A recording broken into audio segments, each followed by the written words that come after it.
I'm curious. Have you ever been in a public bathroom or setting or in general, and you're in the bathroom, you're using the bathroom, and somebody just opens the door and doesn't knock? Do people knock on the door anymore?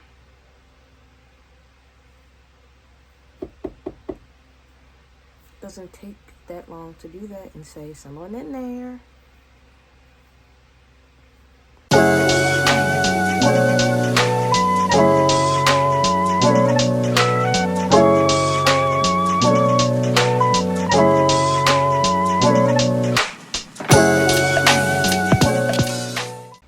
Good morning, everyone.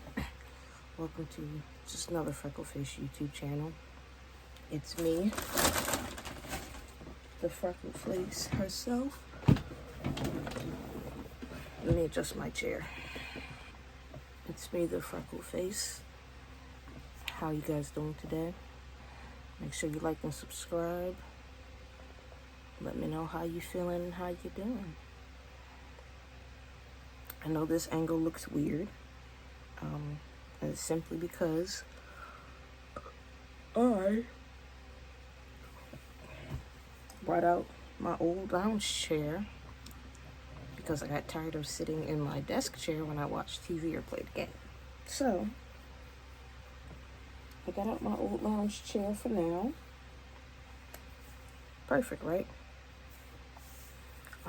It might rip or might break because the back part is, cotton coming out. But other than that, so far so good. So it may be a different angle for a little bit. Ooh, I'm sorry, I just woke up. I didn't go to bed late, but it may be a different angle for now. It may switch up. I may switch up, so that's good. How was everyone's work week? Mine was trash. It was trash. Why it was trash? Because this job has no staff. This job and this staffing problem is getting to me. Because it be days where I'm like, okay, it's 3 techs, but it's like 3 techs from 3 different floors, or 3 central pool techs. It's not just their staff on duty. So it's like, boom. But then, not for nothing, when I've been coming to work this week, it's been me and their staff only. No full anything. Like the other day, I think I had 13 patients. And I was like, what the heck? And then the day before that, I was the only tech on the floor after 3 o'clock. Mind you. I mean, at first, I thought the person was joking when they said they're leaving. So I was like, okay, you can give me a report whenever. She never gave me a report. So I guess she took it as I told her don't give her a report when I was just joking. So there's no hate towards her. She's a sweetheart. But yeah, nothing. So it's like no staff, nothing. So I'm just like, okay. You hear all these people say, we about to hire a few new techs, we about to hire this, we about to hire that. And I'm like, I want to be skeptical and believe that it's going to work out. But I'm not, because anytime they hire somebody new, I'm not saying they leave, but people know their worth. People know their worth and times it by 1,000. Myself included, although I did come back to this job, I need a job, but it's like I'm trying to do other things within the job too. So, speaking of that, moving on from complaining about work, I signed up for the phlebotomy class that they were offering. I believe I signed up for it. I don't know. So hopefully I can get a phlebotomy license and start doing phlebotomy instead of doing PCT work.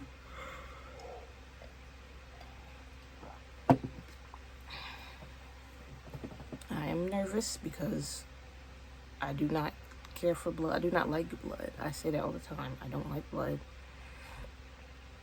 or any type of anything. But, clearly I don't be worried here screaming crazy about it because I work in healthcare. But I just don't like blood. But it's fine.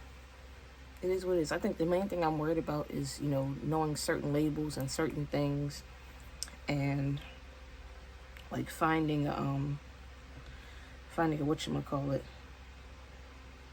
Sorry, I'm trying to log in my other phone. Trying to find a vein, because when they try to find my veins, it's hard to find it, and they be digging around like here, and it be leaving like a bruise for like a couple of days, because I'm fair skinned. But even with people who aren't fair skinned, it's like you can still see the impact of them trying to find a vein, like, and I don't want to hurt nobody and all these things, so I'm nervous. But at the same time, I just felt like, since I'm not in school and they was like, I saw that they were offering that, I'm going to take up the opportunity and do it. Because why not? Why not sit here and,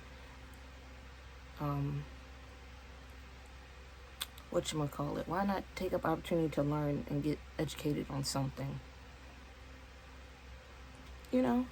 So that's how I see it. That's at least how I see it. So that's what I want to do. Some more updates. My aunt passed away, sadly, a couple days ago. This is my Aunt Fanny. She was my grandfather on my mother's side's big sister. And I am sad about it because it just brings back a lot of emotions from when I called him Poppy, Poppy, not Papi. When Poppy passed away, I was heartbroken. It was upset. It hurt a lot. And it's like, all his siblings and his family came together. Even when my aunt Barbara, which is their other sibling, she passed away as well. And again, the family came together. And it's like, it was good to see all of them. And, Aunt Fanny, she was one of the sweetest people I know. And you could always feel, like, when you're around somebody and you can feel that, I guess, what y'all call it, the aura, their presence, that it's warm and comforting. That was her. That was her, 100%. And you could tell that she was a sweetheart because even her daughter, my cousin, my mom's first cousin, she's a sweetheart. Her grandkids, which is my cousins as well, they're cool. It's everybody is amazing on this side of the family. They're amazing. And everyone's amazing on my dad's side of the family too. But it's never a dull moment when they're around. And Aunt Fanny was definitely a piece of the puzzle that brought this family together. So I'm definitely gonna miss her. Definitely. The only way I can really comfort myself is she's up there with Poppy and Aunt Barbara and all the other siblings. So,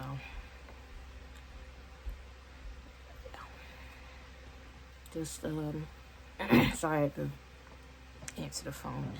Keep the family in prayer. Keep the family in y'all prayers, please, during this tough time. I know my cousin Kennedy, her grandchild, graduated as well from, I think, Clark Atlanta University, so that's amazing. I'm so happy for her, so proud of her. I am. It's like in such, tragic moments, it comes good things. I'm happy she graduated. I'm very happy. I'm always happy when Black people graduate because where we came from, what we had to deal with, I'm always gonna be happy we graduate and get our education. 100%. Well, I decided to take the step to start therapy. Um, Not for nothing, got into an argument with my own grandmother, brought out some things, and I realized maybe I do need to go to therapy. At least I need to take the step to do it. So I asked around. I asked my friend who her therapist is. She sent me who they are, and I think I clicked on the wrong link. But I tried the BetterHelp app. You gotta pay like $50 a month for that, and I'm like, oh no, I'm not paying that much. I mean, if it push comes to shove, sure, but I don't know if I really even want to do that. So the journey continues, finding a therapist. But I do think I need one because there's a lot of things that run through my head, and I'm like, should I talk to this person? Should I not talk? What should I do? Right? And it's just a lot of unhealed things, a lot of things in my mind, in my past that happened that I've never talked about. And it's like, well, who do I talk to? It's like, maybe a therapist. and push comes, and honestly, take it a step further, I want to talk to a psychologist because I feel like I have ADHD. I feel like I do. I don't want to say that I do, because you know how when you say you think you have something, black community be like, no, you don't have that. You just got to do this. You just got. One day maybe today, because I need to clean up. When I get a chance, I'm going to show you what I did to my planner during school time. So during school hours, when I was in like high school, I would bring like 2-3 markers to school with me, or like maybe a whole pack. And the teacher would be talking, and I'd listen. I get bored. I open up my planner. I start coloring. I would do like the you go to like old school churches and they have like little colorful what's them things called? I don't think it's called mosaic. What's that thing called?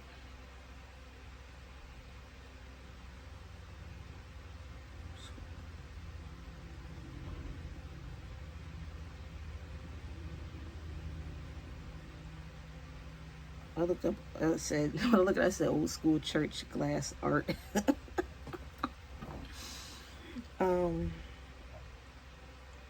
So basically, I wouldn't do anything like this, but it would be almost like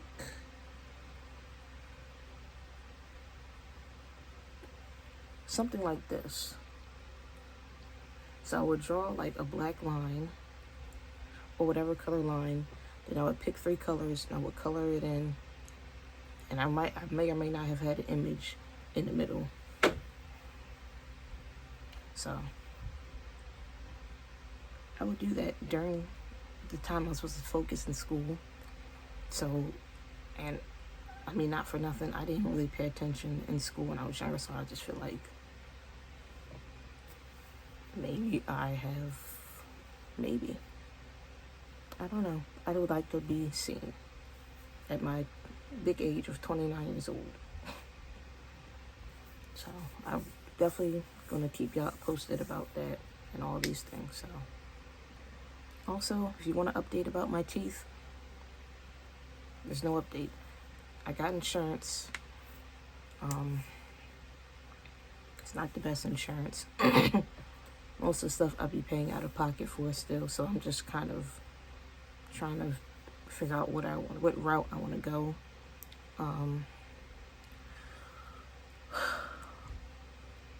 It doesn't hurt as much. Some days my tooth is killing me. Some days it's not. I still enjoy the little treats I can have. Most of the time, if I have like a candy, I usually go with the lollipop, because I don't have to go.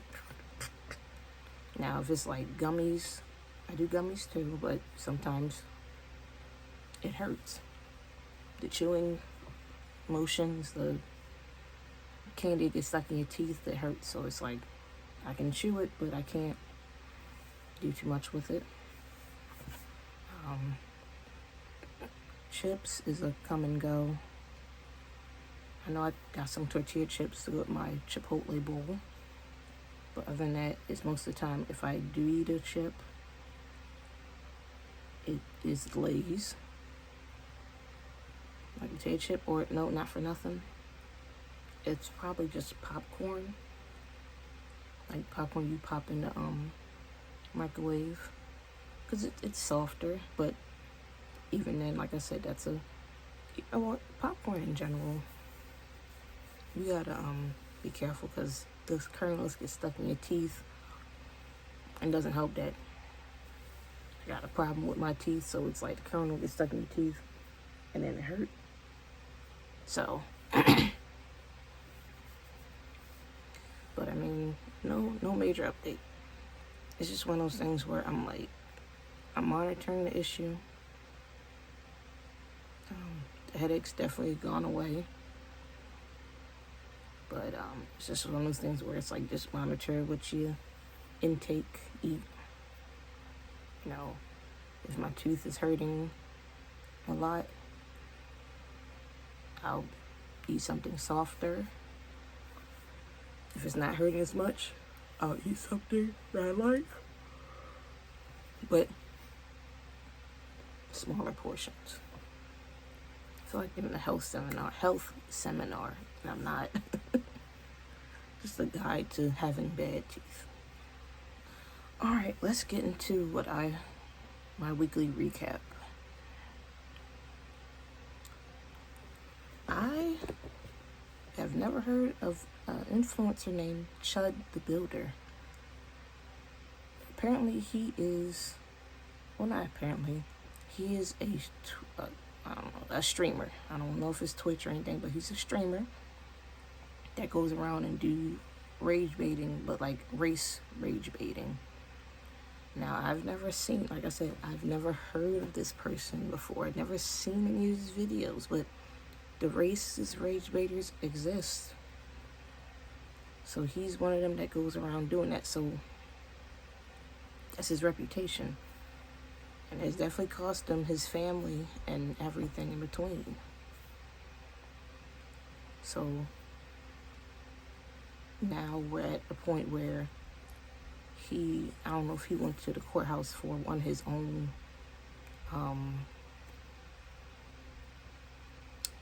cases, or he just went there to haggle people. But apparently he went up there causing trouble, and people weren't having it, and he pulled out a gun and shot at the guy and in the crowd. And I believe they said he shot himself too.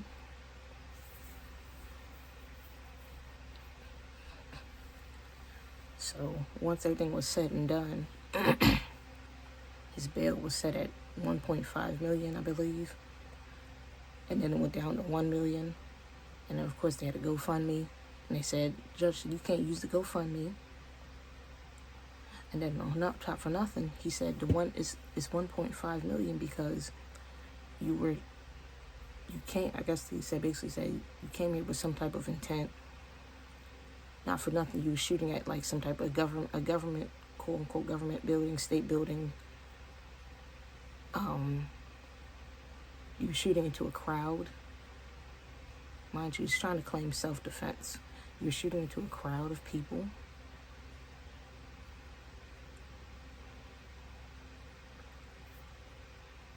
And the charges add up more and more, because then they said when they searched his house and his car, he had a shotgun, assault rifle, a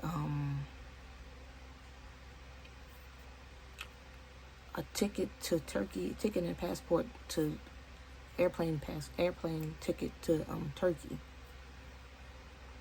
So that means you were planning on doing something and fleeing the country.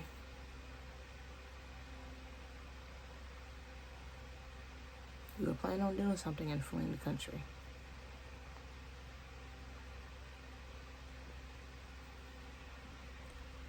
And people wonder why they have a problem with, this is America's problem. Y'all gave this man a GoFundMe.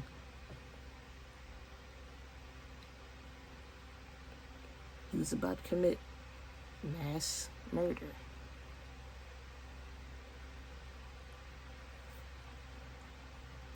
And he has a GoFundMe. He was about to commit mass murder or whatever, at whatever crowd of people, which you know which crowd it is.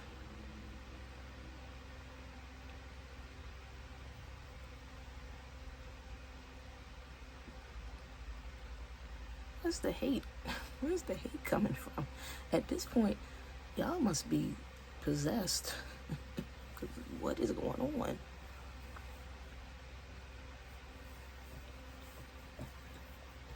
What's going on? And then during the whole beginnings of the trial, another racist influencer, Jake Lang, he went up into the courthouse running his mouth, and the judge said, "Oh, lock him up, because I told y'all you're not going to be haggling and haggling us during this courtroom. He said, you don't have a speaking role, sir. You're on the other side of the bench. You're not on this side of the bench. You don't have a speaking role, so take him out."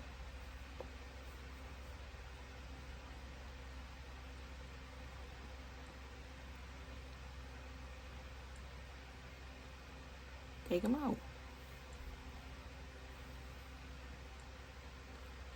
What are y'all people gonna learn? This type of behavior is not gonna help y'all in the long run. You see your president doing it now, and it's not gonna help him out in the long run. He's not gonna be president forever, sweetheart. And even if he is, dictatorships do crumble. You've seen history of it.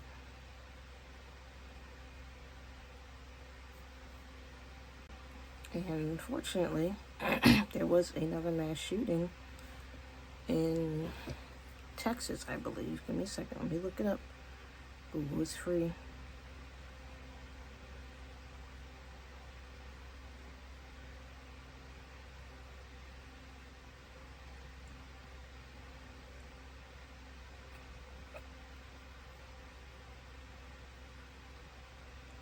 Okay, sorry. San Diego. 3 people killed in shooting at Islamic Center of San Diego. I'm going to read the CNN article. 3 people were killed in Monday's shooting at San Diego's largest mosque. 2 teen shooters have both now been identified by police, were found dead within self-inflicted gunshot wounds nearby.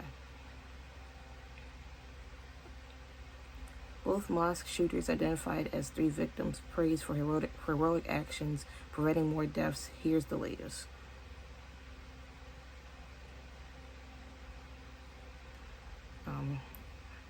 It's in pieces, but basically 2 teenagers went into an Islamic center in San Diego and were shooting up, and 3 other security guards basically put their lives on the line to save others and protect others. I'm going to try and say their names. Amin Abdullah, Mansour Kazia, and Nadir Awad. We're just going to show the names right there. They're the 3 security guards who, before they were killed by shooters, were nothing short of heroic and undoubtedly helped prevent more deaths. Officials said Abdullah, the security guard who died as he defended the mosque, immediately observed the threat as the suspects ran past him and began to engage within gunfire, in which point both suspects returned fire. San Diego Police Chief Scott Walla Kazi and Awad were killed as they tried to draw the attention of the suspect shooters away from the mosque and into the parking lot, Wallace said.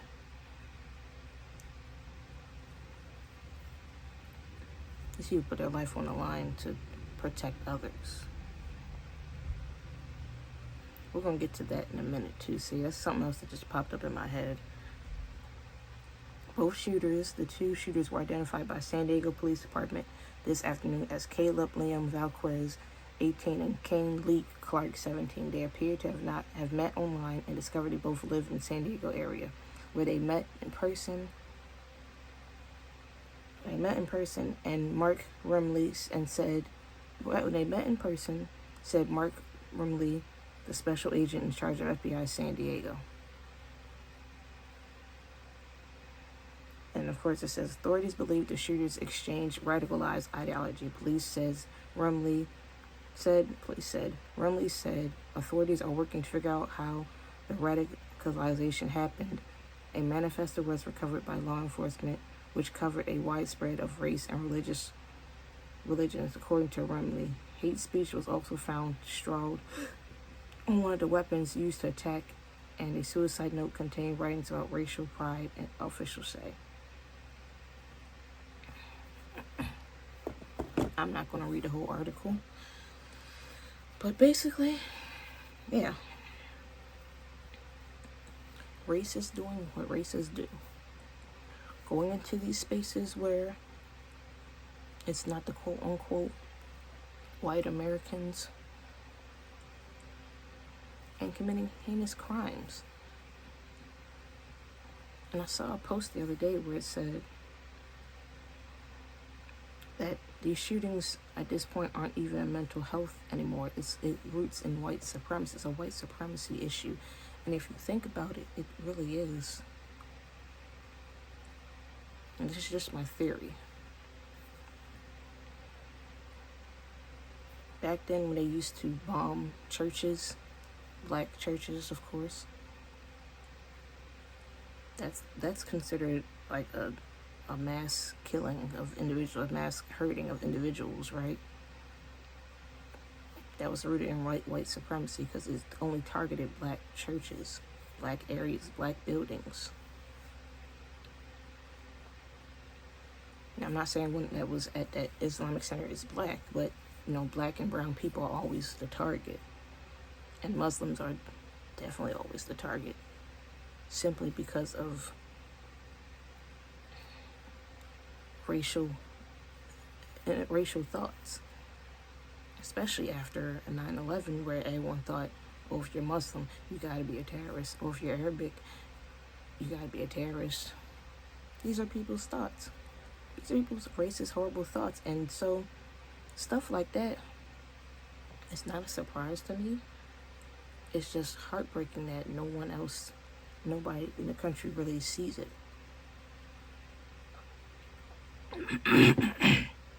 Nobody sees it. And they say, like, okay, this is what it is. What can we do to prevent these things? What you can do to prevent them is stop giving these people a platform. Stop giving these hateful people a platform, i.e. Trump and all this administration. You let these people go on all day and night spreading hateful rhetoric. And people's families be watching this stuff. People's kids be watching this stuff. And that's another question. Where are the parents? Where are these people? Where are these kids' parents? And I don't know if they is or isn't saying or doing racist things, but these kids have had to have been taught by somebody.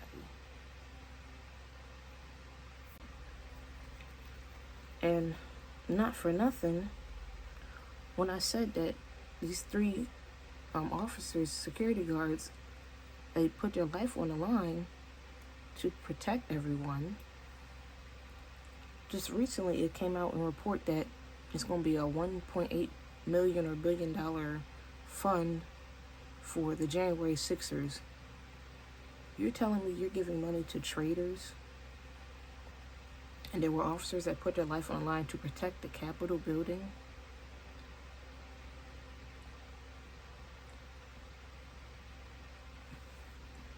I just don't see no point in that. I think that's horrible. You don't have money for SNAP benefits. You don't have money for health insurance. You don't have money for any and everything else that was important. But you got money for people who willingly stormed the Capitol and committed a crime.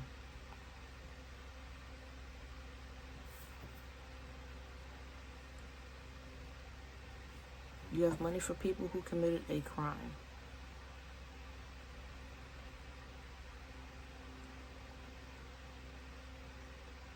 And trust and believe, it's a lot of stuff in the police force that needs to be changed and switched up.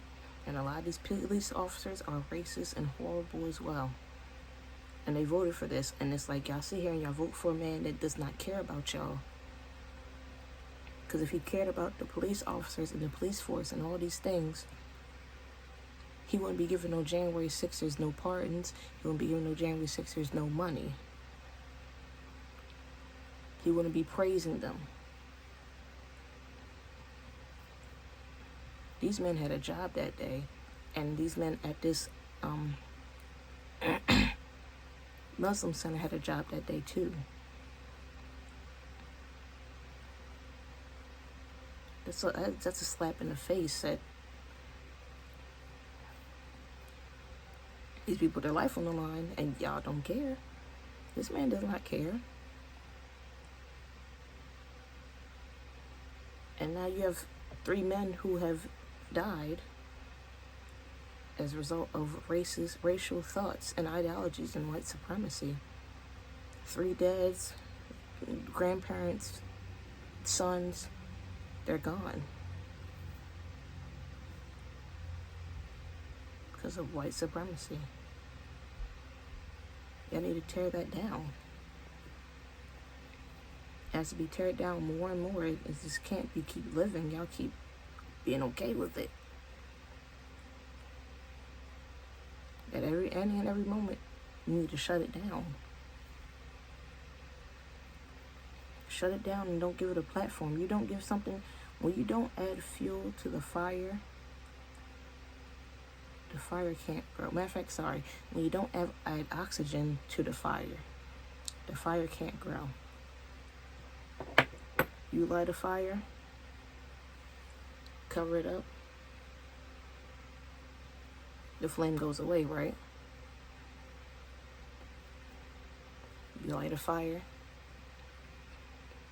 you put it somewhere in the wind, the embers fly off somewhere else, and it burns.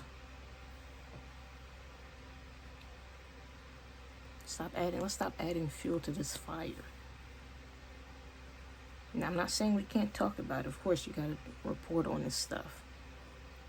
But when you see these rage baiters like a Chud the Builder, a Jake Lang, and whoever else does this stuff, because again, I don't know these people unless I hear about news from them. You hear about them? Don't engage. Don't engage with their content. Because you keep engaging with their content, it's going to keep building up more and more. And of course, you got to know your enemy. Yes, but don't engage in this foolishness. Let's not add fuel to this fire anymore. Let it all die with them. And I said in here, the government's literally going to the toilet. Like I said, they're about to give pardons to people that don't deserve it. And I know in recent news, Trump basically said he's not thinking about the well-being of the American people.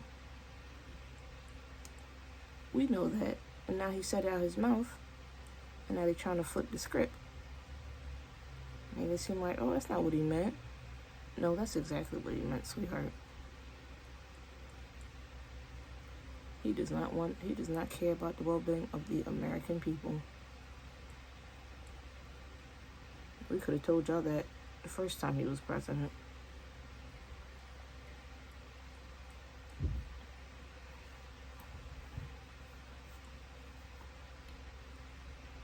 And things are just going to keep getting worse and worse. You keep believing what this man says.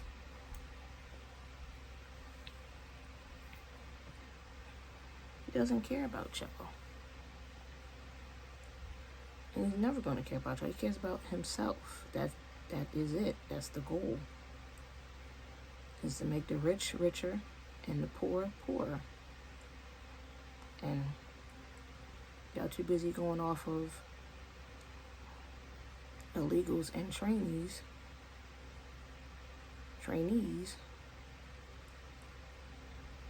You're worried about the girls, the gays,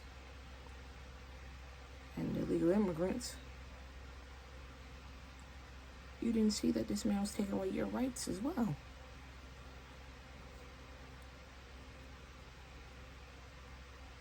And add more insult to injury. These data centers and these AI centers are polluting people's water supply. Not for nothing, taking away the water pressure. And these are in other states where you see people saying this is what the water is looking like now. Because of this AI stuff, these centers, they're using up all the water. And we don't have none. Can't survive without water. And I'm just saying, this is... it's like like Little Miss Flint. Flint, Michigan hasn't had clean water in a while.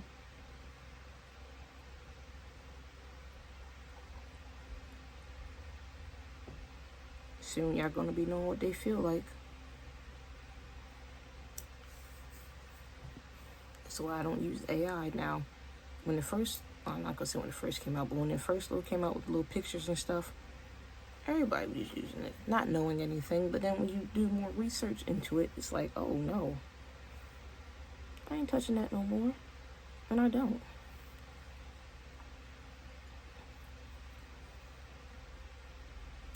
I don't be wanting to mess with that anymore, for the simple fact that, I mean, it's everywhere, yes, but it's just one of those things where if I don't have to use it, I'm not going to use it. Even when I'm making like my menus and stuff for my business, I don't be using that. And of course, they're going to make it easier for you. But I don't want to use it. If this is the, excuse me, this is the cost of using artificial intelligence and ChatGPT and all these things, I don't want no parts of it. It's literally killing the water supply. And I know I heard someone say that Microsoft is trying to find a better way to, I guess once they use the water, recycle it back into, you know, the ecosystem and all that stuff, which I think is a better alternative than let's just go here, put a data center and use everybody's water. But this is why it's important to vote. Because some of these politicians are okay with it. That y'all voted in. When you go to these council meetings, ask them, are you about to build a data center? Are you planning to build a data center if elected?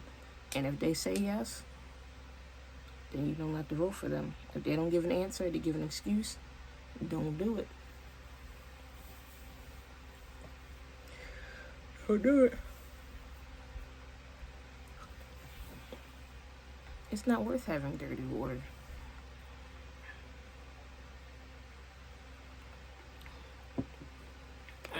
Like, y'all don't be watching these movies where the government literally does any and everything to screw us up, and then we're dependent on, we literally are fighting for water, food, shelter, crime go up. Like, everything has a domino effect, and this is like probably a domino effect because people are now using bottled waters, water bottles.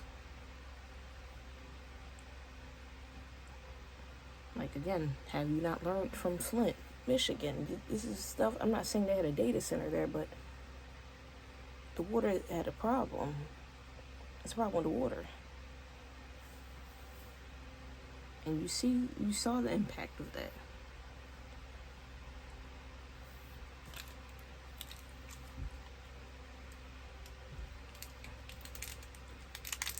So it's important not to vote on these data centers. No data centers. No. Alright. I'm gonna kind of wrap this up because my freaking phone always acts like, I don't get no storage. Whatever. My nephew's birthday was last weekend. Went to Great Wolf Lodge. It was fun. It was a lot of kids. Would I go back? I don't know. We went Friday. I was there Friday. Saturday was there Thursday, Friday, Saturday. Thursday and Friday probably wasn't as packed. Saturday, girl, was nothing but people there. I said, yeah, they know when to come. But he's 13 years old. I can't believe that he's 13. I remember like yesterday, I had a little baby in my hand. And I named my nephew too. I had a little baby in my hand. And that was it. It was so cute. And it got me thinking like, dang, he's 13 now. And Leah, I think she's 11. She got 2 more years till she's 13. So I'm like, Jesus Christ. These kids are growing up so fast. So fast. And I was going to record the trip, but I was like, no, because I don't know if anybody with kids want to be online and all the things. And then we had the water park. I don't want to take my phone out. So leaving that be. But it was fun. It was a good time. I enjoyed it. Also, plans for Father's Day. I don't know. I don't know if I'm going to do anything for Father's Day. I might make like a pretzels with like, the quote unquote dad colors, blues, blacks, whites, and put like some stuff that says dad decorations on it, maybe, if I have time. If not, I'm sorry. I kind of don't want to do it because I didn't get any sales for Mother's Day, which it could be my fault because I waited late to post it. But at the same time, I don't usually do holiday treats anymore simply because they don't really sell. I.e. with the candy apples. As like, you can caramel apples. Only person that ordered an apple was someone I used to work with, and then my aunt continuously, which I don't know if that's going to keep happening, but that's pretty much it. I don't usually do holiday themed treats anymore. If I make something for a holiday and I gotta work, I just make it for that and I post it and leave it at that. So I don't know if I'm doing anything for Father's Day. It's no hate, no shade to dads. It's not I just do something for Mother's Day and we'll do not Father's Day vindictive type of thing. It's just I'm not wasting time making something that no one's going to buy. If somebody wants something for Father's Day, call me, hit me up. I'll whip something up. But me doing a promo, probably not gonna happen no more. Alright, everybody, thank you again for watching. Make sure again you like and subscribe. I appreciate your time. I'm trying to get to 50 followers. I have 22 followers now, subscribers, I'm sorry. And I would say I'm 28 followers away from being at 50. If I get to 50 followers, I won't have to sit here and record every day and do storage. I could just go live and run my mouth, and y'all can go watch the live. So that is the goal, 50 subscribers to go live. Please, please, please. It definitely helps the channel. It helps the storage issue. It helps all the things. Because I want to record content. I have other dreams and goals and stuff in life, but I also want to record content as well. And the only way I can do that is if I have storage and all these things, and I'm like, I don't have the means to get a good computer, and a good computer, a good camera, a setup. So 50 subscribers, I could just go live on my phone and probably call it a day for now and go build from that. Again, thank you guys for watching. Like, subscribe. Have a good day. Be safe. Remember, I'm nobody special. I'm just another freckle face. And if my voice sounds raspy, I just woke up. I'm sorry. Goodbye.